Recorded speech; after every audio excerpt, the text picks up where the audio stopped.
Halo teman-teman, apa kabar hari ini? Semoga selalu sehat dan diberkahi. Sebelum ceritanya dimulai, jangan lupa like, subscribe, dan aktifkan lonceng notifikasi agar tidak ketinggalan cerita berikutnya. Tulis juga nama dan asal kota kalian di kolom komentar.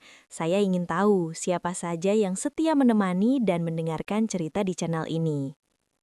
Hujan gerimis turun perlahan, membasahi atap seng rumah kecil di sudut kota Bandung. Tetesannya jatuh berirama dari talang yang sudah lama bocor, menciptakan bunyi pelan yang menyatu dengan dinginnya sore. Udara terasa lembab, namun di dalam rumah sederhana itu, ada kehangatan yang tak terlihat oleh siapapun selain penghuninya. Di dapur sempit dengan dinding yang mulai mengelupas, Alia berdiri mengenakan daster bermotif bunga yang warnanya sudah memudar. Kompor gas kecil menyala biru, dan panci aluminium berisi sup ayam mengepul perlahan. Tangan Alia mengaduk kuah bening itu dengan gerakan pelan dan sabar, seolah setiap putaran sendok adalah doa yang tak terucap. Aroma bawang putih dan jahe menyebar memenuhi ruangan, bercampur dengan bau tanah basah dari luar. Sesekali Alia meniup uap panas yang naik ke wajahnya. Matanya teduh, tak menyiratkan keluhan, meski ruang geraknya terbatas dan lantai dapur terasa dingin di telapak kakinya.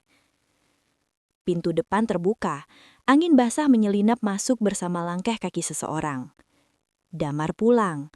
Alia segera mematikan kompor dan mengambil cangkir teh yang sudah ia siapkan sejak tadi. Airnya masih hangat.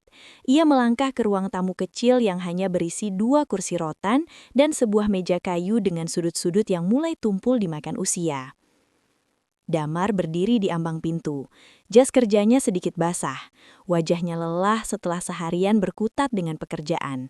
Namun begitu matanya bertemu dengan Alia, garis letih di wajahnya seakan luruh perlahan.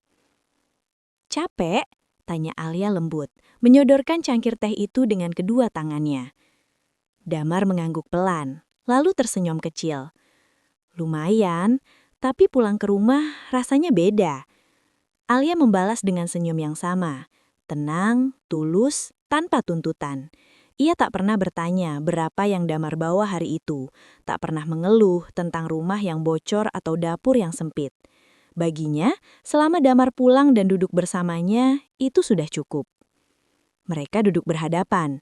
Damar menyeruput teh perlahan, sementara Alia mendengarkan ceritanya tentang pekerjaan dengan penuh perhatian. Sesekali ia mengangguk, sesekali tertawa kecil. Tidak ada drama, tidak ada ambisi berlebihan. Hanya 2 orang yang berusaha saling menguatkan dengan cara paling sederhana. Tak seorang pun tahu, bahkan Damar sendiri, bahwa sebagian besar dana yang mengalir ke perusahaan tempat ia bekerja berasal dari tangan Alia. Tak ada yang tahu bahwa rumah kecil itu sebenarnya dibeli atas nama orang lain agar tak menimbulkan kecurigaan. Tak ada yang tahu bahwa perempuan sederhana yang duduk di hadapannya adalah pemilik dari kehidupan yang mereka jalani. Alia memilih diam. Ia memilih menyembunyikan segalanya. Nama, kekayaan, dan kuasa karena satu alasan yang tak pernah berubah sejak hari pertama pernikahan mereka. Ia ingin tahu, apakah cinta Damar tetap tinggal ketika ia hanya menjadi perempuan biasa tanpa apa-apa. Di luar, hujan terus turun perlahan, dan di rumah kecil itu, cinta sedang diuji, tanpa suara, tanpa saksi, hanya oleh waktu. Alia bukan perempuan biasa. Meski hidupnya tampak sesederhana siapapun yang tinggal di rumah kecil itu. Ia lahir sebagai anak tunggal dari keluarga pemilik perusahaan besar. Nama keluarganya tercatat di banyak dokumen bisnis, laporan keuangan, dan papan nama gedung bertingkat. Sejak kecil, hidup Alia tak pernah jauh dari ruang rapat, angka-angka, dan keputusan besar. Namun semua itu ia tinggalkan ketika ia memilih menikah. Sejak hari pertama menjadi istri Damar, Alia mengubur rapat identitasnya. Ia melepas nama belakang yang dikenal banyak orang, mengganti pakaian mahal dengan daster sederhana, dan menyimpan seluruh akses bisnisnya di tempat yang tak pernah tersentuh lagi. Rumah kecil yang mereka tempati dibeli diam-diam atas namanya. Lalu ia katakan pada Damar bahwa itu hanya rumah titipan keluarga. Ia tidak ingin hidup mereka berdiri di atas uang. Alia ingin tahu satu hal yang jauh lebih penting baginya. Apakah Damar mencintainya karena dirinya, atau karena segala yang bisa ia berikan? Di luar rumah, dunia terus berputar dengan cepat. Gedung-gedung tinggi bertambah, perusahaan-perusahaan berkembang, dan nama keluarganya kerap disebut dalam berbagai forum bisnis. Tapi Alia memilih dunia yang lebih kecil, dapur sempit, ruang tamu sederhana, dan rutinitas yang mungkin tampak membosankan bagi orang lain. Setiap pagi ia bangun lebih dulu, menyiapkan sarapan, merapikan rumah, dan memastikan Damar berangkat kerja dengan pakaian bersih dan bekal sederhana. Ia mendengarkan cerita suaminya tentang mimpi-mimpi besar, tentang keinginan naik jabatan, tentang hidup yang kelak ingin mereka bangun bersama. Alia selalu mengangguk, selalu menyemangati. Tak pernah sekalipun ia berkata bahwa sebagian dari mimpi itu sebenarnya sudah ia miliki sejak lama. Ia memilih menunggu, melihat, dan percaya bahwa cinta sejati akan tetap tinggal, meski hidup berjalan tanpa gemerlap. Hari-hari mereka berjalan tenang. Tak ada kejutan besar, tak ada kemewahan. Hanya kebiasaan kecil yang berulang. Teh hangat di sore hari, obrolan pelan sebelum tidur, dan doa-doa sederhana yang Alia panjatkan dalam diam. Baginya, kesetiaan bukan tentang apa yang terlihat oleh orang lain. Kesetiaan adalah memilih bertahan, bahkan ketika tak ada yang bisa ditawarkan selain diri sendiri. Dan Alia percaya, cinta yang tulus akan tetap tinggal, meski hidup berjalan tanpa gemerlap. Ia tidak tahu bahwa ketenangan itu suatu hari akan retak, bahwa diam yang selama ini ia jaga akan diuji oleh sesuatu yang tak pernah ia rencanakan.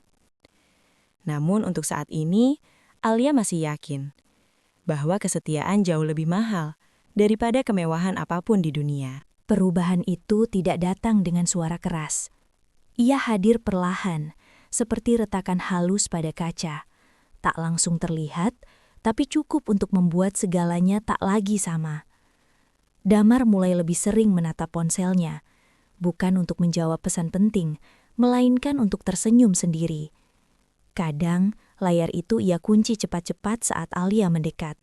Kadang pula ia tetap menatapnya lama, seolah ada dunia lain di sana yang lebih menarik dari ruang tamu kecil mereka. Awalnya Alia tak curiga, ia hanya mengira Damar lelah. Pekerjaan memang kian menuntut, dan orang yang lelah sering mencari pelarian kecil. Alia memilih memahami, seperti biasa. Namun lambat laun, ada satu nama yang mulai sering terdengar. Nira. Nama itu muncul di sela-sela cerita tentang kantor. Anak baru di tim kami, kata Damar suatu malam. Orangnya ceria, idenya segar, ucapnya di malam lain. Alia mengangguk, tersenyum tipis, seolah itu hanyalah bagian dari rutinitas. Ia tak bertanya lebih jauh, ia tak menimpali dengan nada cemburu. Baginya, percaya adalah pilihan yang ia pegang sejak awal pernikahan. Tapi hatinya tidak sepenuhnya bodoh. Ia mulai menyadari perubahan kecil yang dulu tak pernah ada. Damar pulang sedikit lebih malam. Ponsel tak lagi diletakkan sembarang di meja. Bahkan saat makan malam, perhatian Damar kerap terpecah oleh layar yang menyala tanpa suara. Alia tetap menyajikan makan malam hangat, tetap mendengarkan cerita suaminya dengan wajah tenang, tetap menjadi dirinya yang sabar dan sederhana. Namun di dalam dadanya, ada sesuatu yang perlahan berubah. Seperti hujan yang turun di balik awan tebal, tak terlihat, tak terdengar, tapi membuat tanah di dalam hati basah tanpa disadari. Suatu sore, Alia menyeduh teh sambil berdiri di dekat jendela.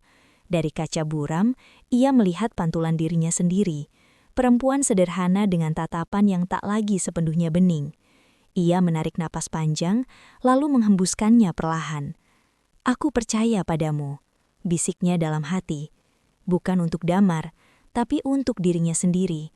Ia tahu, bila cinta memang tulus, ia tak akan pergi hanya karena hadirnya seseorang yang lebih ceria, lebih modern, atau lebih terlihat.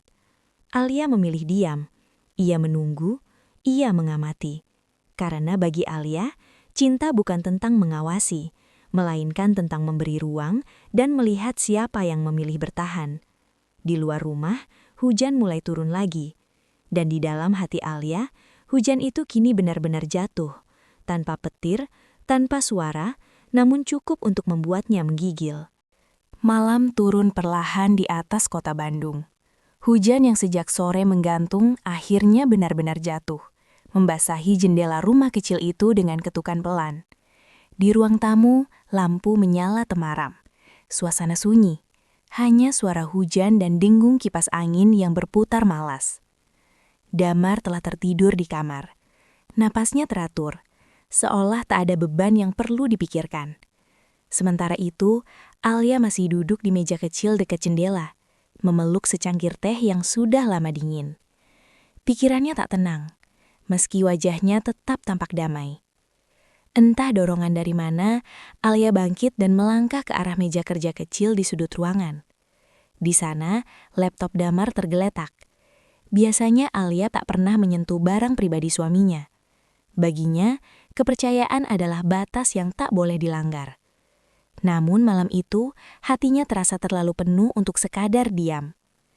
Alia membuka laptop itu dengan gerakan pelan, seakan takut suara engselnya akan membangunkan siapapun. Padahal yang sebenarnya ia takutkan adalah apa yang akan ia temukan. Layar menyala. Beberapa folder terbuka otomatis. Satu folder menarik perhatiannya. Ia mengkliknya. Di dalamnya tersimpan foto-foto Nira. Wajah perempuan itu tampak bersinar dalam setiap gambar. Senyumnya lebar, matanya hidup, caranya memandang kamera penuh percaya diri. Ada foto di kantor, di kafe, bahkan beberapa swafoto yang diambil dari sudut-sudut akrab. Alia menatap layar itu lama. Ia tidak membandingkan dirinya dengan Nira. Tidak mencari siapa yang lebih cantik atau lebih pantas. Ia hanya menyadari satu hal yang menyesakan. Damar terlihat begitu berbeda saat bersama perempuan itu. Senyum yang jarang ia lihat di rumah kini hadir begitu mudah. Jarinya gemetar halus saat ia menutup satu persatu foto.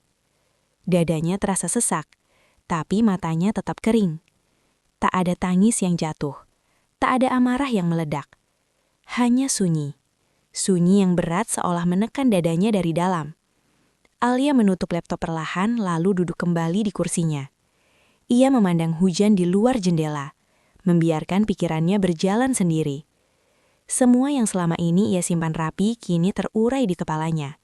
Tentang kepercayaannya, tentang diam yang ia pilih, tentang cinta yang ia rawat tanpa suara.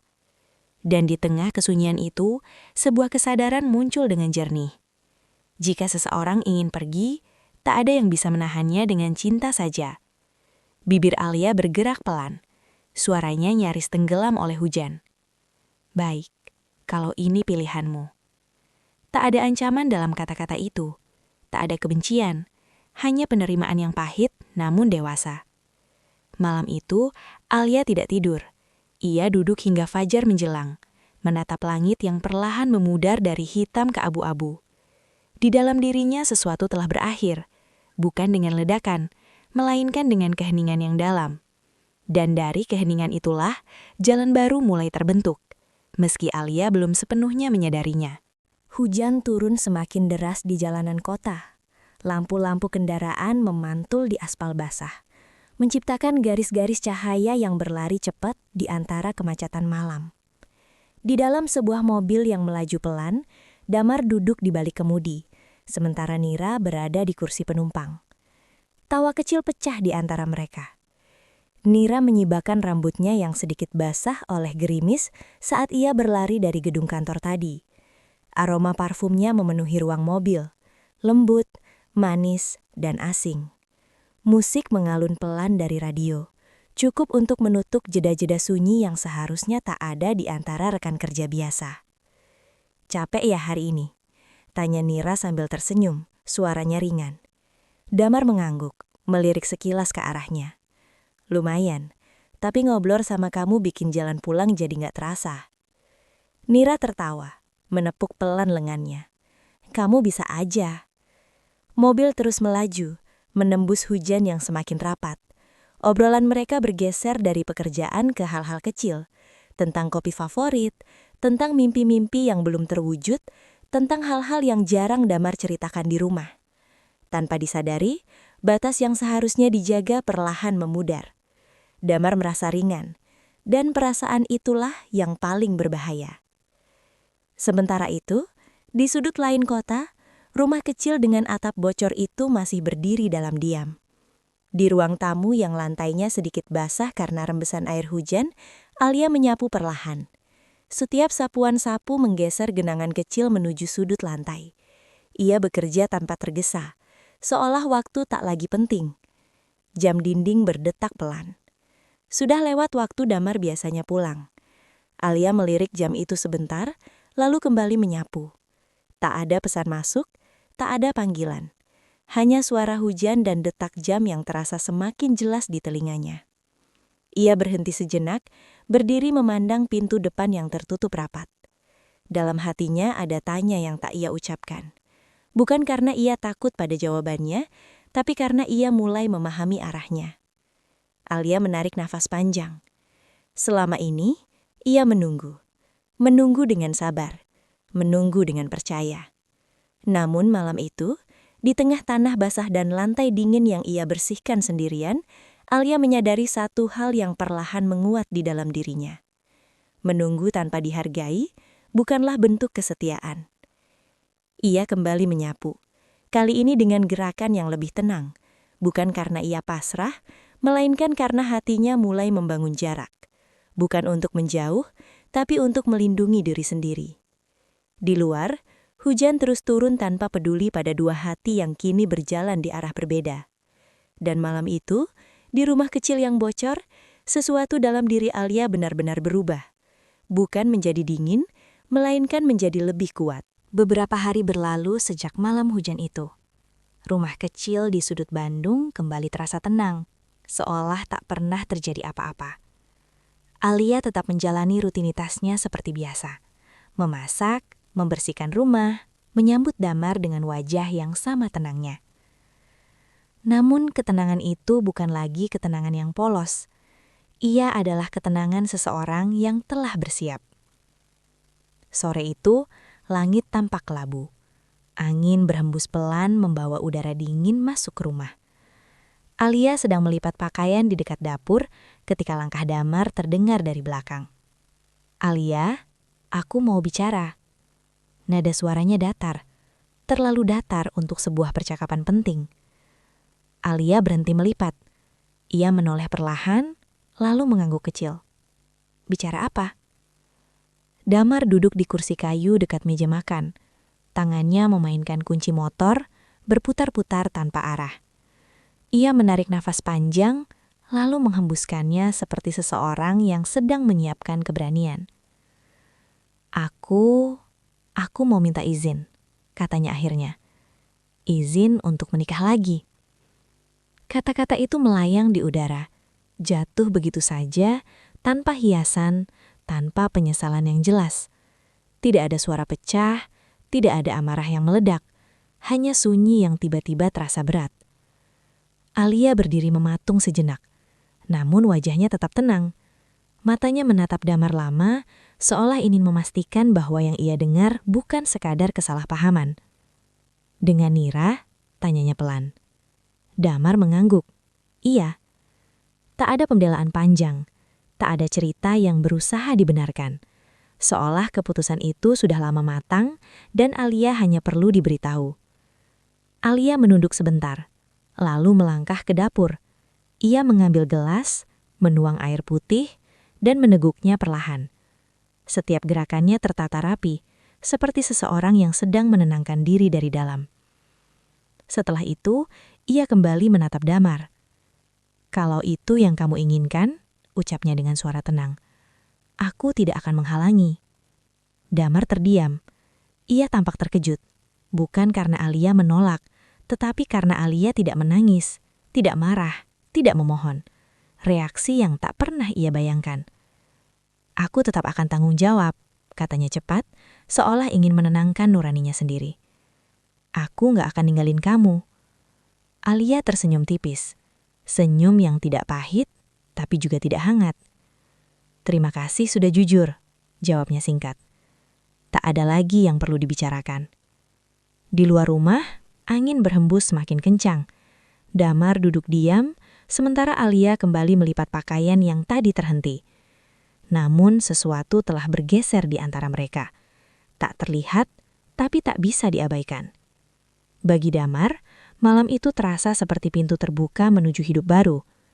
Namun bagi Alia, itu adalah saat di mana ia perlahan menutup satu bab, bukan dengan air mata, melainkan dengan keberanian untuk melepaskan. Dan dalam diamnya, sebuah keputusan besar mulai tumbuh. Tenang, namun tak tergoyahkan. Pernikahan kedua itu berlangsung sederhana, namun penuh sorot mata. Nira berdiri anggun dengan gaun putih yang memantulkan cahaya lampu. Senyumnya lebar, matanya berbinar, bukan hanya oleh kebahagiaan, tetapi oleh bayangan hidup baru yang selama ini ia impikan. Tak lama setelah akad, unggahan demi unggahan memenuhi media sosialnya. Foto cincin di jari, makan malam di restoran mahal, tas bermerek, jam tangan baru, liburan singkat di hotel bintang 5. Captionnya selalu sama. Alhamdulillah untuk semua ini. Nira menikmati perannya, menikmati tatapan kagum, menikmati rasa dianggap menang. Di sisinya Damar tersenyum di foto-foto itu. Namun di balik layar, hidupnya terbagi. Pagi hari ia berangkat kerja dengan wajah lelah.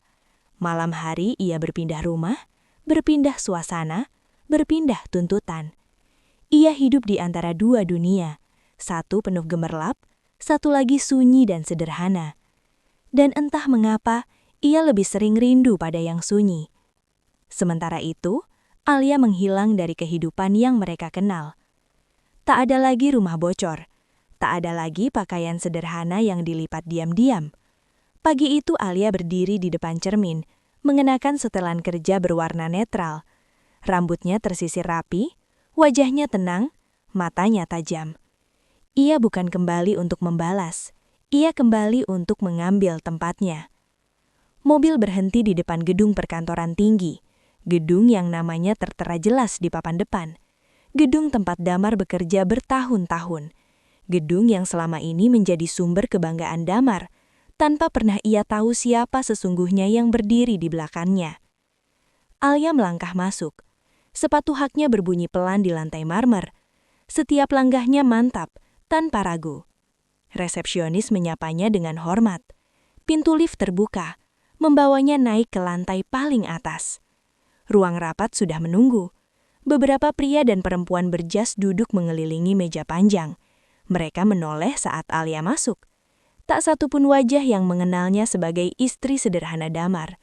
Yang mereka lihat hanyalah seorang perempuan profesional, berwibawa, dan jelas tahu kemana arah langkahnya.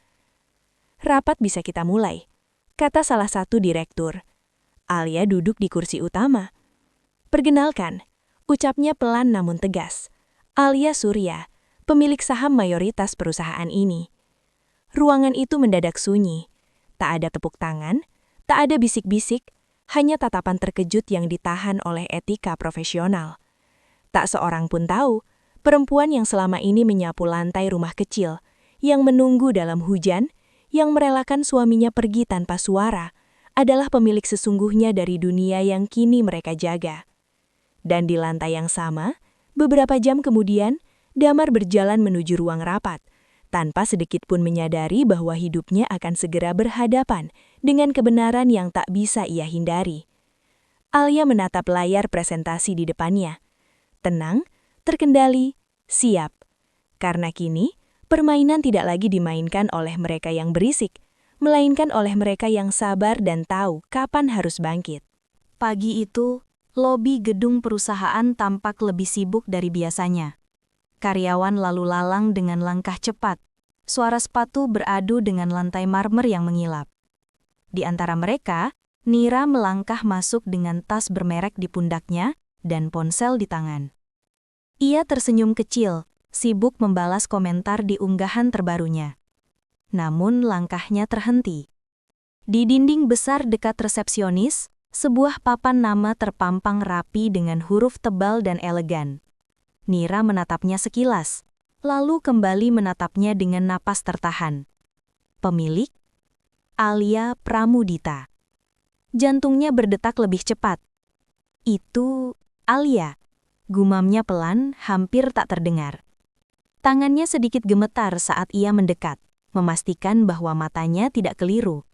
Nama itu tercetak jelas, tanpa ruang untuk disangkal. Nama yang selama ini ia kenal sebagai istri pertama Damar. Perempuan sederhana dengan pakaian biasa dan senyum tenang. Bukan nama seseorang yang ia kira memiliki dunia sebesar ini. Sekelilingnya tetap bergerak seperti biasa, tak ada yang memperhatikan wajah Nira yang memucat. Dunia seakan terus berjalan, sementara di dalam dirinya, sesuatu runtuh perlahan. Tidak mungkin, bisiknya. Denting lift terdengar dari arah belakang. Pintu logam terbuka dengan suara pelan. Beberapa orang keluar lebih dulu, memberi jalan dengan sopan. Lalu dari dalam lift, Alia melangkah keluar. Ia mengenakan setelan kerja berwarna lembut. Rambutnya tersisir rapi. Wajahnya tenang, matanya jernih, bukan mata seseorang yang sedang ingin membalas, melainkan mata orang yang telah berdamai dengan masa lalu. Langkah Alia mantap. Setiap orang yang dilewatinya menunduk hormat, menyapanya dengan senyum profesional. "Selamat pagi, Bu Alia." "Pagi, Bu." Sapaan itu menusuk telinga Nira satu persatu. Alia berhenti sejenak di dekat lobi, menoleh ke arah papan nama itu, lalu pandangannya bertemu dengan Nira. Tak ada senyum sinis, tak ada tatapan merendahkan. Hanya tatapan tenang, dalam, dan penuh kendali.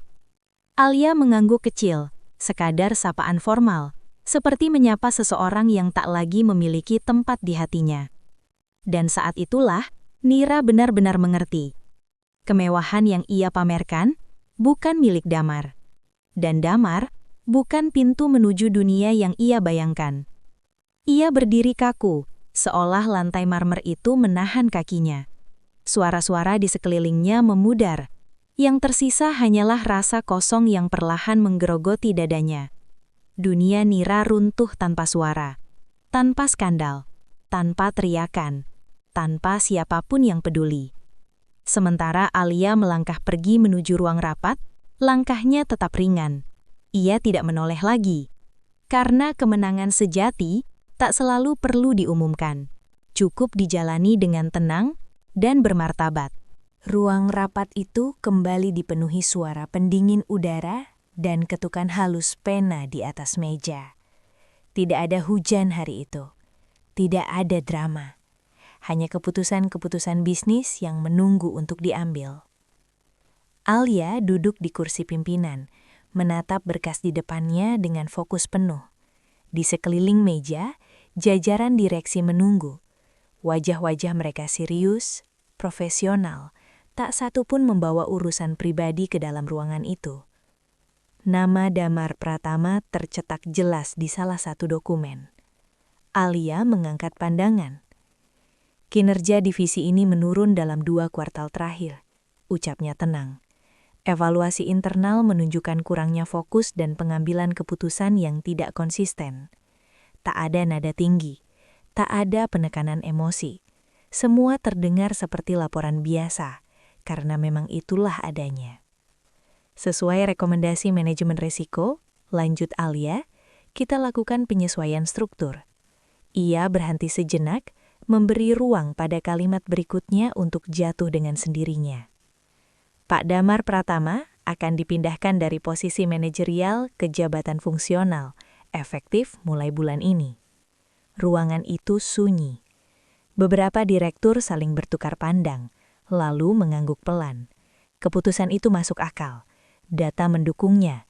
Tak ada satupun alasan profesional untuk menolak.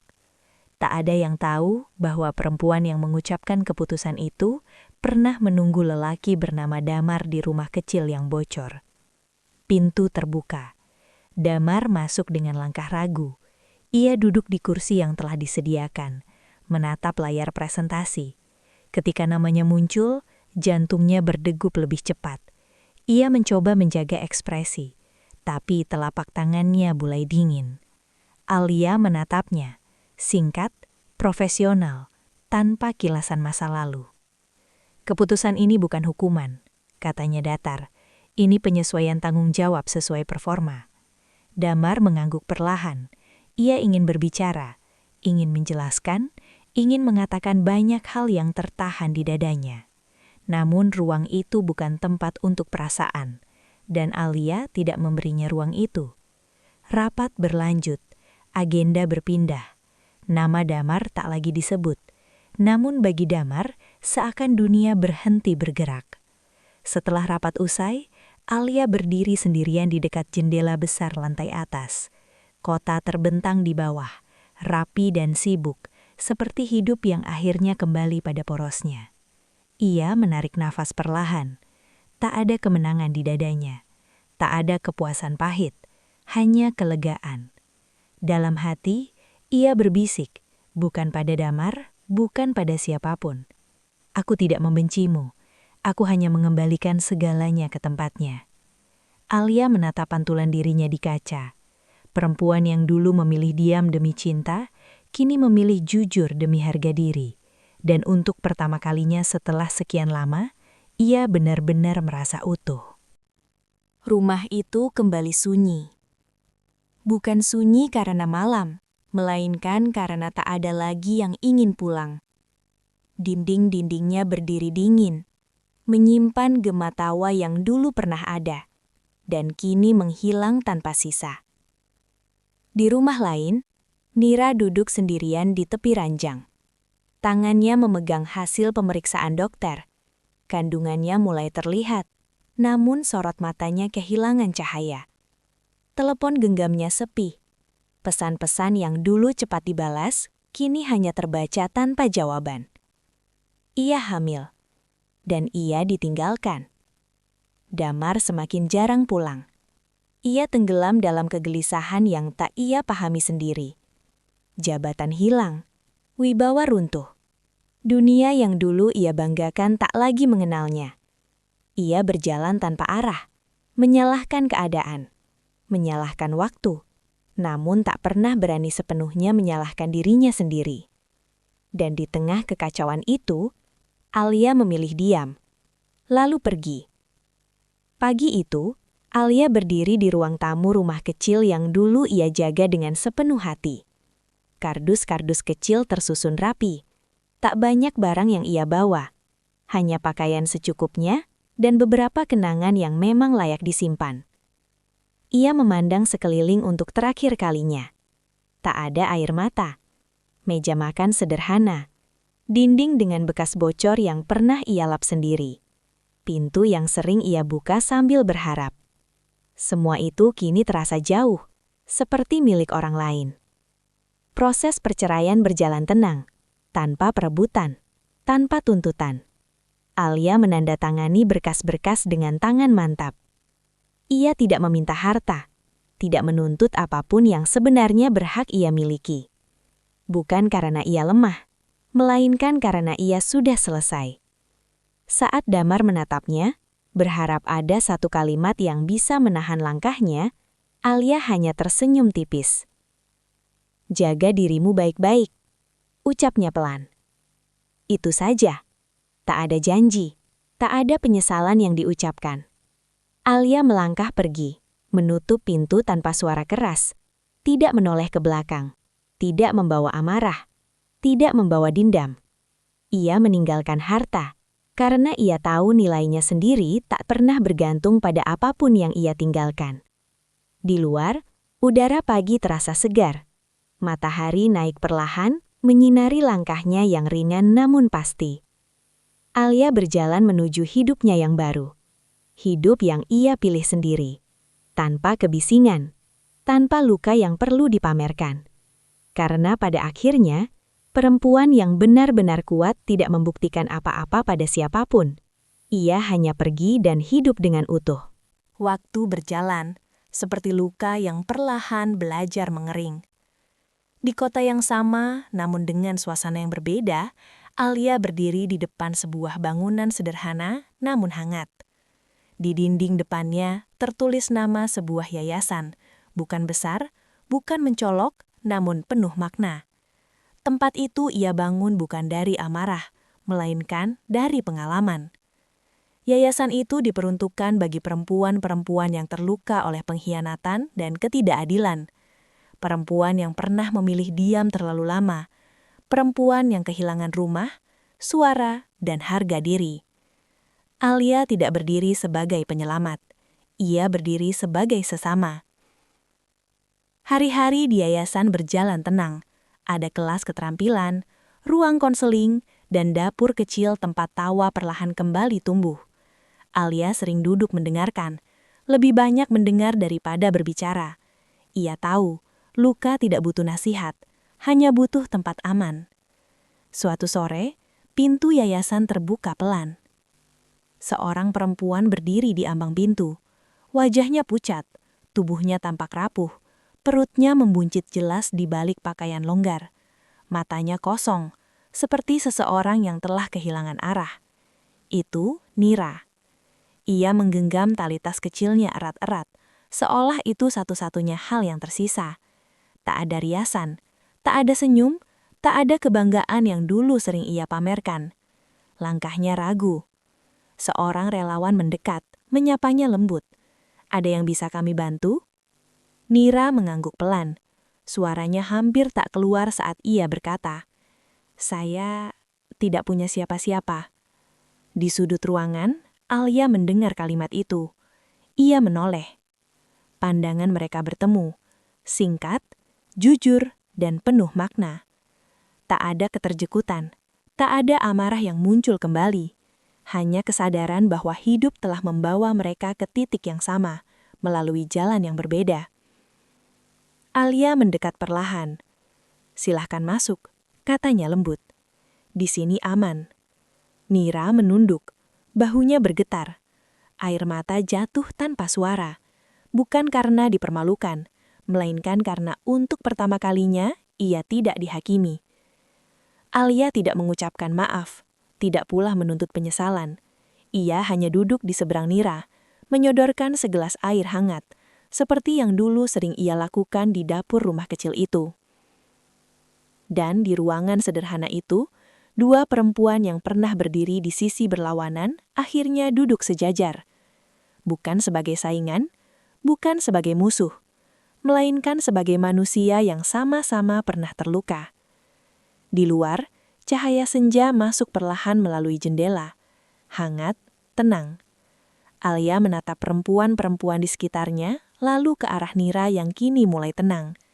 Ia tahu, tidak semua luka bisa disembuhkan, namun setiap luka pantas mendapat tempat untuk bernafas. Dan di sanalah, di antara diam, air mata, dan harapan kecil yang baru tumbuh, Alia akhirnya menemukan makna dari semua yang telah ia lewati. Bukan untuk membalas, bukan untuk menang, melainkan untuk pulang, bersama, dengan hati yang perlahan utuh kembali. Tahun-tahun berlalu tanpa suara gaduh. Waktu mengalir seperti sungai yang akhirnya menemukan lautnya. Tenang, tidak tergesa, namun pasti. Banyak hal berubah, tidak karena teriakan, melainkan karena ketekunan yang sunyi. Nira perlahan bangkit.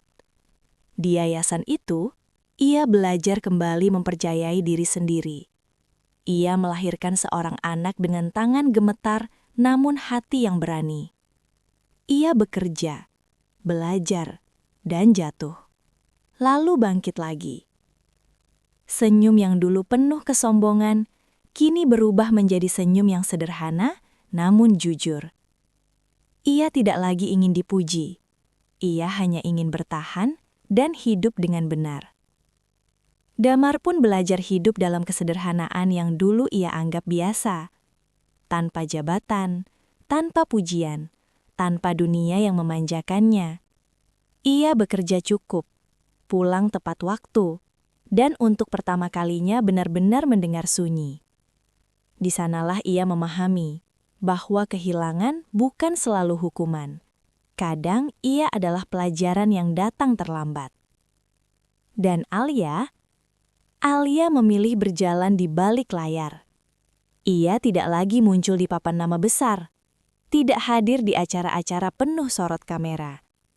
Ia menyalakan banyak kehidupan, tanpa pernah meminta cahaya itu kembali kepadanya. Namanya jarang disebut, namun dampaknya terasa di mana-mana. Sore itu, Alia berdiri di teras sebuah rumah rehabilitasi. Tempat yang dulu penuh luka, tangis, dan pintu yang ditutup rapat oleh ketakutan. Kini tempat itu dipenuhi tawa. Anak-anak berlarian. Perempuan-perempuan duduk bercakap sambil tersenyum, membicarakan rencana hidup yang sederhana namun nyata. Angin sore menyentuh wajahnya. Alia menatap semua itu dengan mata yang tenang. Tidak ada rasa bangga yang berlebihan. Tidak ada keinginan untuk dikenang. Ia hanya bersyukur telah memilih jalan yang benar meski sunyi. Dalam diamnya, Alia tahu satu hal. Ia tidak kalah. Ia tumbuh. Dan dari diamnya, lahirlah cahaya. Cahaya yang tidak menyilaukan, tidak menuntut perhatian. Namun cukup untuk menerangi jalan bagi siapapun yang pernah berjalan dalam gelap. Sekian cerita kali ini, nantikan cerita selanjutnya.